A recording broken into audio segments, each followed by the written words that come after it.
Excellent. Hi, welcome to the show, where we talk about comic books. We don't have a name. No, we don't have a name yet. We have candidates for a name. Yeah. We would be interested in your feedback. Oh, that's smart. So I know. Right? YouTube comments. Right. Now, obviously, there's going to be a lot of you guys are fags or racial expletives. Those are not going to be considered, but giver. We know how you are, YouTube. It's a free country. It really is. So you can be as profane and obnoxious as you want. Yeah, let us have it. Yeah, that's what our forefathers died for. We have no shame. None whatsoever. I'll show you my balls right now. No, I don't think you're allowed to do that. No? No. Then what did our forefathers die for? Yeah, there's stipulations. There's stipulations? Yeah. There's decency? Yeah, they were decent, weren't they? Maybe. Our school system kind of leads us to believe that they were pretty decent folk. Well, yeah, but you can't be like, oh, by the way, the guy that founded the country was, banging hookers on the regular.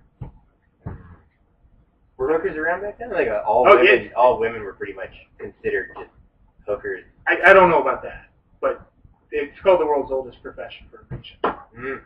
Any case, so candidates are Underground Comics, Comic Corner, Basement Comics.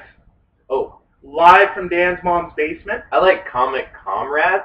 Ooh. We're not like Comrade Comics. Comrade, yeah. But that sounds more like we're like a comic producing company. Be a good name. It would be. It would be. Be sexy. Any case, but yeah, Comic Comrades. Think of the advertising on that. I know, right? Like you could do the whole like propaganda art thing just all over the place. Oh yeah, it writes itself. It's beautiful. Anyways, my name is Dan. I am one half of this dynamic duo, and I look forward to talking to you today about a variety of different comics. And my name's Callan, on the other side of the bowling pin. Yeah. This is by no means a show about bowling. Although it does kind of look like the bowling pin's a dick and where it's nuts. Nice. Anyway, this is a show about comic books. Dan, I wanted to do this show because I had no one to talk about comic books with anymore. As I grew up, all my friends stopped reading comic books, and I had no one to talk to. I have a wife who supports me in my nerdness, Yep. but she right by there no means wants to listen to me go on and on about, Oh, yeah. so-and-so. Oh, yeah. You're pretty much the only person that can really sit down and definitively have like a half-hour conversation of who's going to win in a prison ship fight of Joker versus Punisher. And these are the important issues that I think we need to discuss here. These are not being addressed, and we gotta go there. I also find a lot of comic shows that are out there. People are too nice. Like I think everyone's too good of a fan. Just like, oh, everyone's fucking great. Yeah. And anyway, we're gonna talk about our segments in our show. So we got 3 segments here that we're gonna go over. We're gonna first discuss some new releases with you, and we'll get into that in just a minute. There's going to be a point where we tag team a new release and essentially tear it to bits like 2 junkyard dogs fighting over a tire. We both bought the same comic, which is kind of weird because we always share comics. Yeah, no, it's stupid. Until that one time when I spilled that rum and coke all over. We don't talk about that. No, we don't. I'll hit you. Any case, after that we're gonna talk about some classics.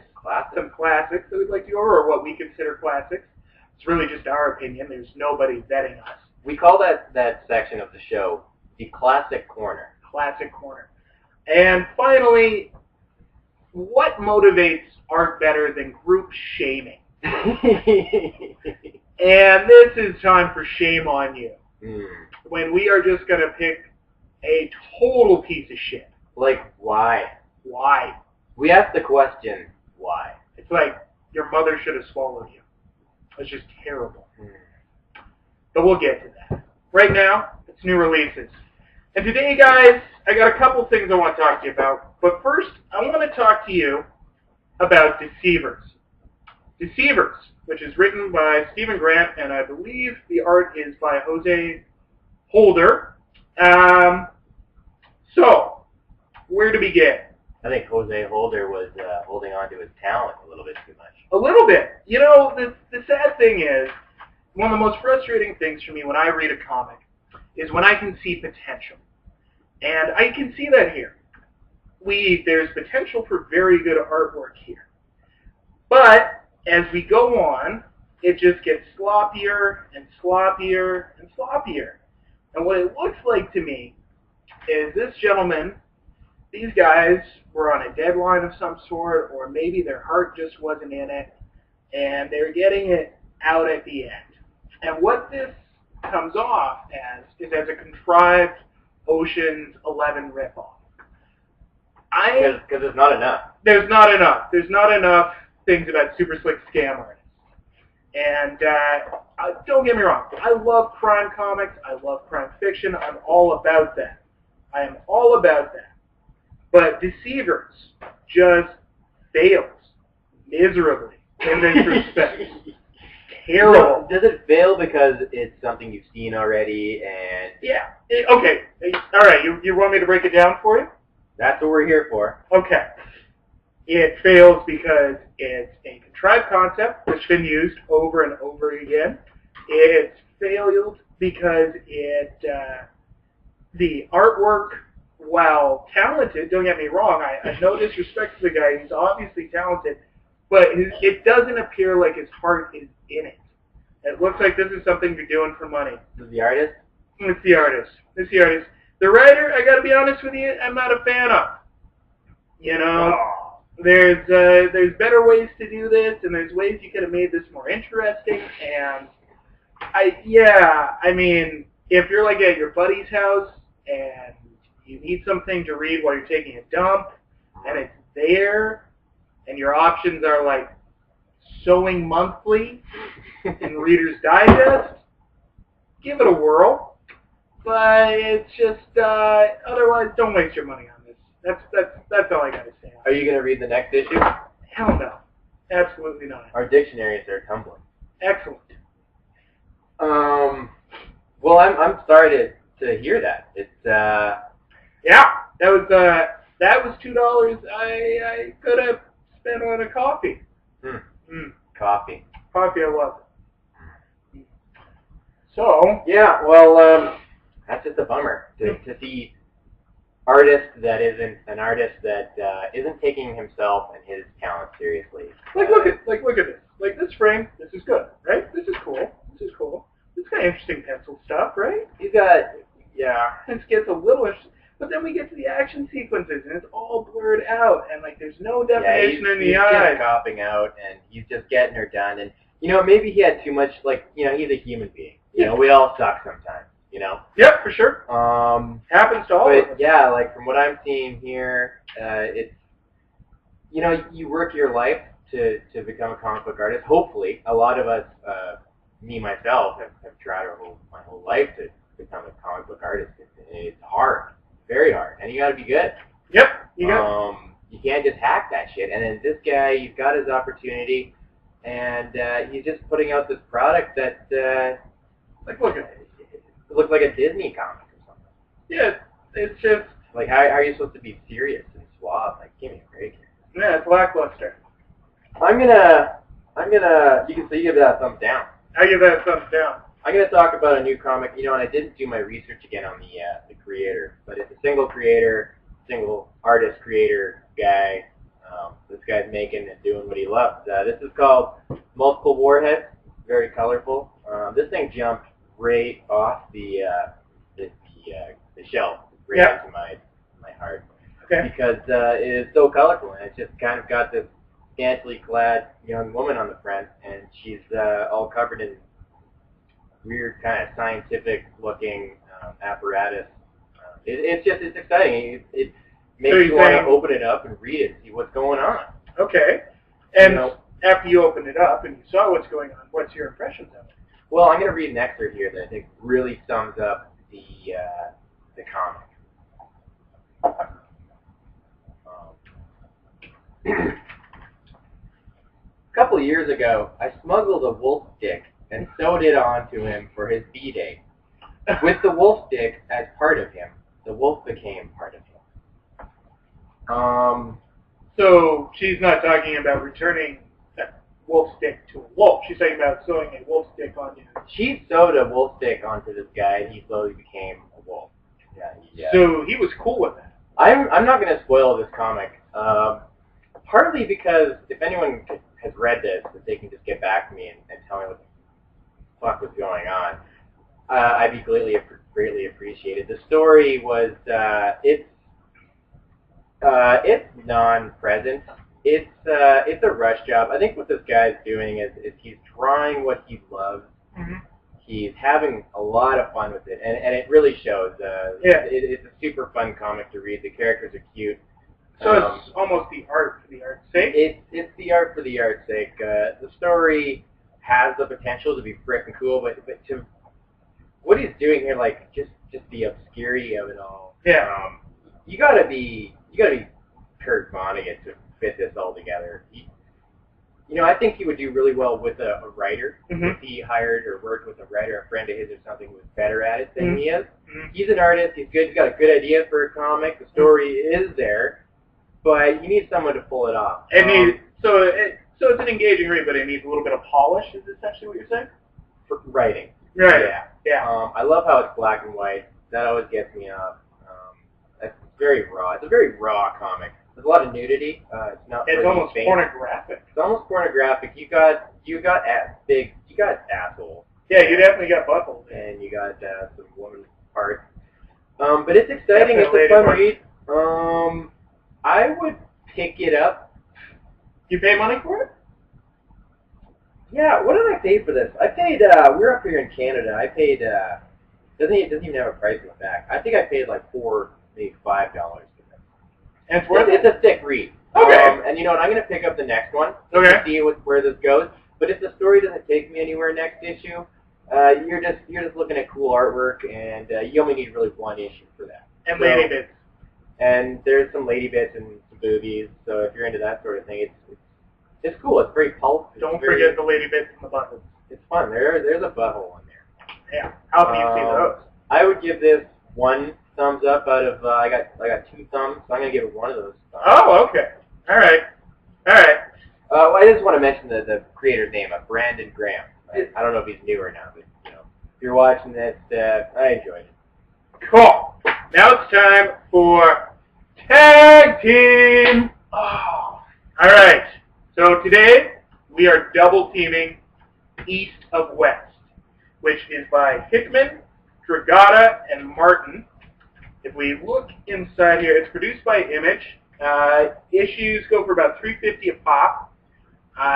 Written by Jonathan Hickman. Artist is Nick Dragata. Colors Frank Martin, and Russ Wooten did the letters for it. I'm gonna start off by saying this comic looks fucking awesome. Like, look at that. Yeah. Look at that cover. It's sexy. If there's one thing you can do with comics is you can judge the thing by its cover most of the time. And this is great. Yeah. Well, and the thing that I appreciate about this comic is that the artwork from start to finish is just incredible. It's very visually engaging. I wouldn't say it's incredible. Compared to what we were looking at before, I think it was good. It's good. I wouldn't say it's good. I think it's incredible. You can disagree with me if you want. I really enjoyed the use of colors, in particular coming from a drama background in high school for 1 year. Yeah, Frank Martin did a great job here. Yeah, he did a really nice use of contrasting sort of blue washes with orange washes. It's really cool. I enjoyed it. Like, look at this page. It's blue, it's orange, and it's red. I mean, it's very stunning. Yeah. Very stunning. Really nice, composition of colors. Works well with the artwork. I enjoyed it. Story-wise, it's interesting.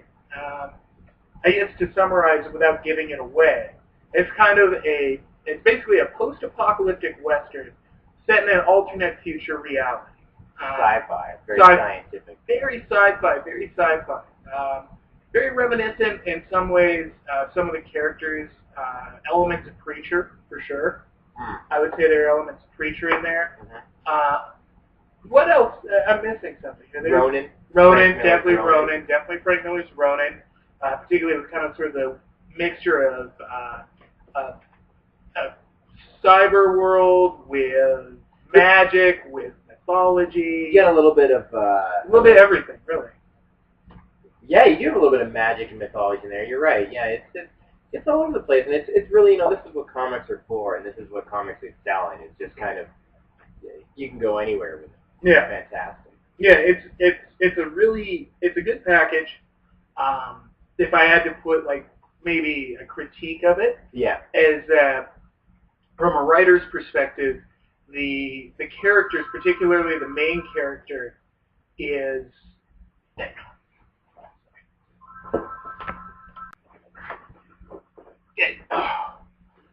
so.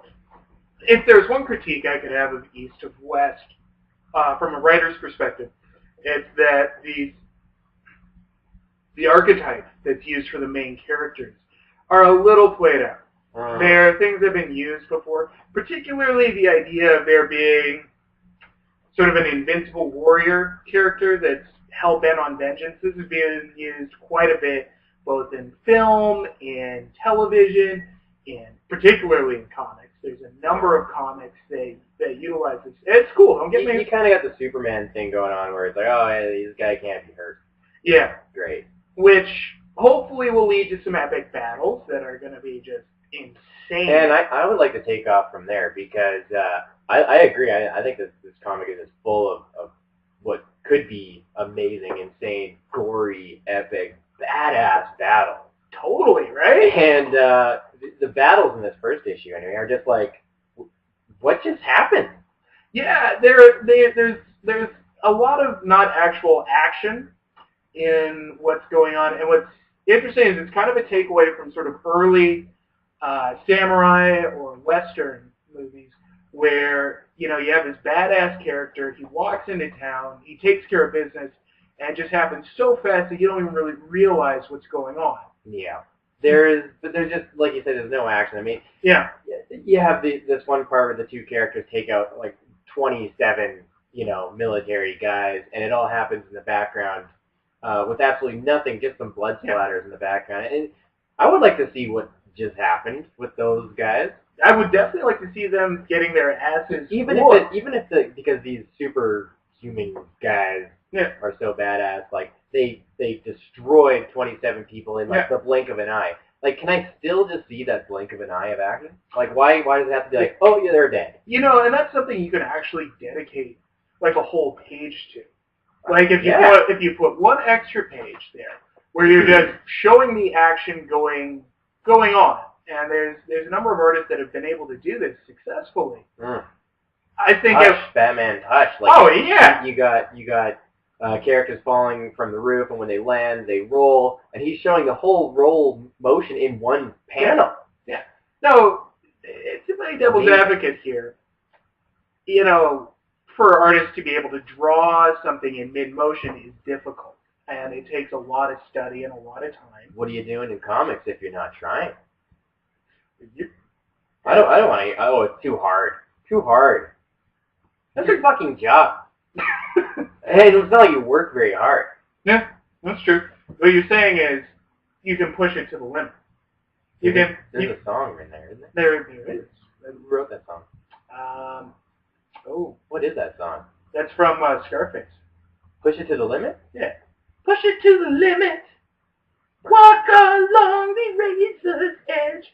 Don't step down or you'll end up dead. That's in Scarface? Yeah, it's the montage. That's a Scarface montage? I have to watch that again. That sounds amazing. It's pretty epic. Anyway, let's wrap. So what do you give this? East or West, I'm gonna give a thumb and a half. Can I do that? Yeah. And a amputated thumb, kind of I give it to that. There's a little room for improvement, but it's a fun comic. This is the first issue. It is the first issue. Anytime you're at first issue, there's going to be some stuff you're working out. Yeah. It's fun. I'm definitely going to buy the next one. Mm-hmm. I'll let you guys know maybe a show or two from now what we think of it, like where it's progressed. We're not going to leave you hanging because I hate that, personally. I kind of like to know, hey, is this something I need to continue investing my time and money in? Which, yeah. Yeah. But definitely going to buy the next issue, see where it goes from there. Hopefully more badass epic battles. Hopefully more action of those battles. I just don't want to see menacing looks and then, a bloody body on the ground. I want to see some in-action ass whooping. Where are you reading this? I might buy the next one. A little bit too cliche for me. The characters are too cliche, a little bit played out. The story kind of grabbed me, kind of not. I'm not a big Western guy, so maybe it's just me. Yeah. But I love my sci-fi. Kind of lacked in sci-fi, more Western-y than it is sci-fi. We'll see what happens next time. The battles, come on, son. Come on, son. As Ed Lover would say, come on, son. Yeah, I might buy it next time. I don't know. I'll give it a thumb up. Right up the bum. Basically what you're saying is I'm going to buy the next issue and you're going to borrow it from me at some point? Yeah, try not to spill rum and kill company. Yeah, okay. So, but I wouldn't feel bad if I did. Thanks. You're a giver. So today for Classic Corner, I want to quickly just talk with you guys a little bit about a comic that's probably totally popular on many of your radars. It's in trade, but it's a lot of fun. A lot of you guys might have been familiar with the Batman adaptation that Brian Azzarello of 100 Bullets fame and Lee Bermejo did about the Joker, titled Joker, which is just an awesome comic. God. Awesome character study in a classic villain. Who doesn't love to write about Joker? I've never read a better fucking Joker. Yeah, probably inspired a large part of Heath Ledger's performance in Batman: The Dark Knight. So in the same vein, these two guys have teamed up again for another classic villain, and they did Lex Luthor. They did Luthor. Now, Luthor is an interesting character to study because, as evil and diabolical as he is throughout all the Superman comics, he has a bit of a point to him. And he's a womanizer. He is a womanizer. He is stupid smart and stupid sexy. So, what I'd like to talk about here, first of all, Lee Bermejo, I love your artwork. Oh, you are a god. You are someone who takes their job seriously. Yeah. You look at this. Better than top-notch. Any artist ever, except Alan, for maybe Juan Jose Wright. But Alan will suck your dick. Literally, he will do it in a second. Sorry, buddy. Yeah. But yeah, just top-notch artwork. Really fun to read. Really cool. And the thing about this that I enjoy, there's a lot of writers that get to Luthor's motivations. Why is Luthor so obsessed with Superman? Why is he so obsessed with taking Superman down? And the really cool thing about this is we get right down to the nuts and bolts of it. And basically what it comes down to, as many writers and fans have noticed, is that essentially Luthor's trying to knock Superman down a bit. He's trying to show him that you are not a god. Even a god can bleed. Exactly. No matter how powerful you are, how strong you are, a smart, intelligent human being for the human side. Here. Human can take your ass down. Mm-hmm. And it makes, I'll be honest with you, ever since reading this, I kind of root for Luthor a little bit more. Mm. I enjoy it. He's kind of a douche. He's a bit of a douche. Okay, he's a total douche, let's be honest. Yeah. But he's the douche that you like, because he's a douche with a point. And he's a douche who knows he's a douche, and he's a douche for the greater good. A douche for the greater good. Yeah. I don't know if that doesn't make you a hero. Certainly makes you a villain.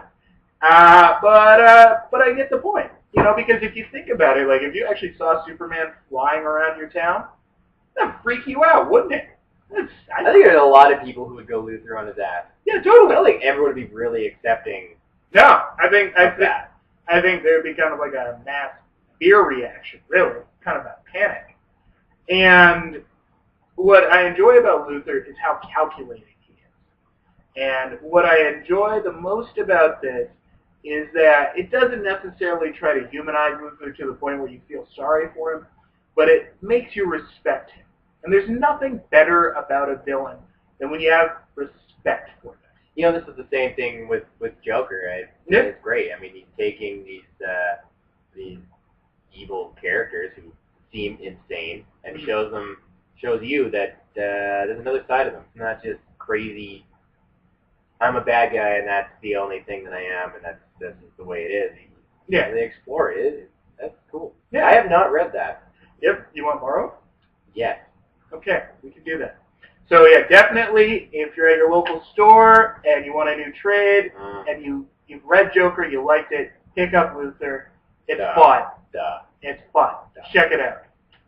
We got one last segment here, and you guys can go on with your lives. Shame on you. Shame on you. Shame on you.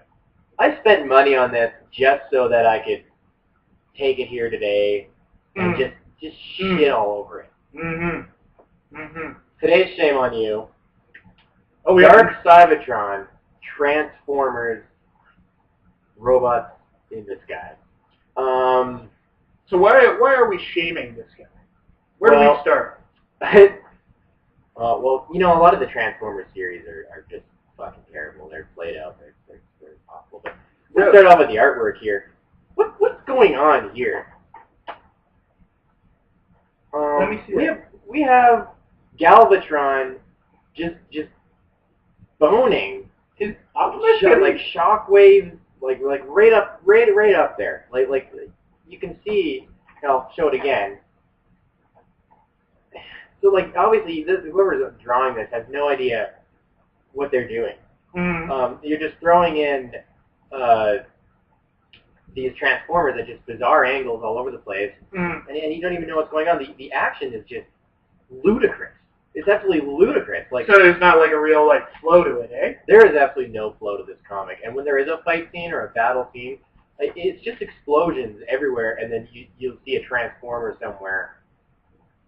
It's hilarious. It actually is quite funny. The storyline, I didn't finish the whole comic. I couldn't even finish. Really? It was that bad? I took it to the bathroom with me to read while I was taking a dump. That's only 16 pages long. Yeah, I like to take long dumps too. And I had to like speed it. I started getting diarrhea. Oh wow, that's graphic. Now what's going on? Is this like Transformers or is this Beast Wars? I have Beast stuff. Can someone please tell me why Rat Trap, the most beloved of all Transformers? Hilarious. Rat Trap. He is just like Comedy Central in a Transformer. Not to mention he's a big gangster. Oh, he never runs from a fight. No, and he will bust a cap. He is not scared to bust a cap in fools. Again, like it seems like there's potential here. Yeah. There's a couple cool scenes. Whoever's drawing this, like, where are his legs? Just like,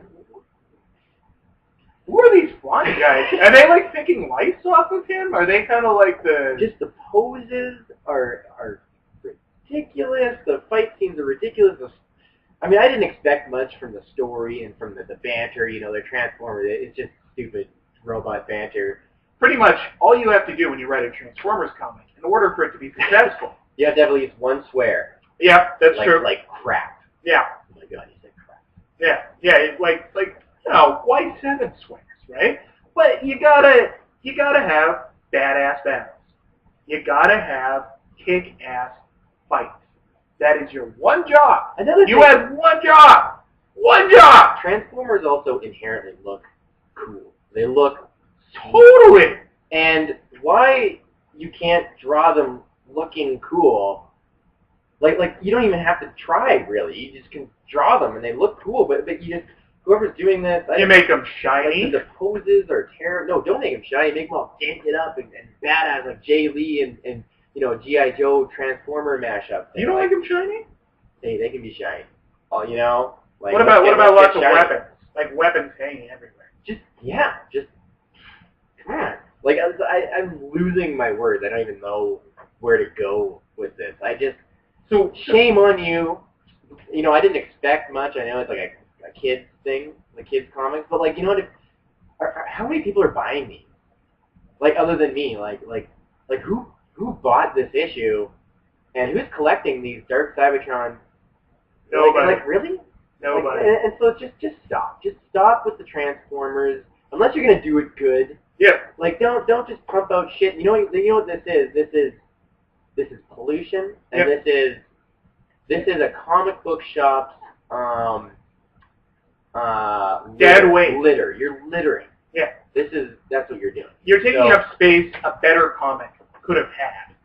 Yeah, and you know what? We would have taken an issue of Buffy the Vampire Slayer over this. Like seriously. Dude. Yeah, like IDW, please get your shit together. You guys have some good comics, but don't just put out crap. Mm. Like just so you can be one of the big guys. Like I know you want desperately to be Image and to be one of those big guys, but don't put out this crap. Just because you have a big brand like Transformers attached to you, do it good. Do it good. You have Transformers. Do a good job.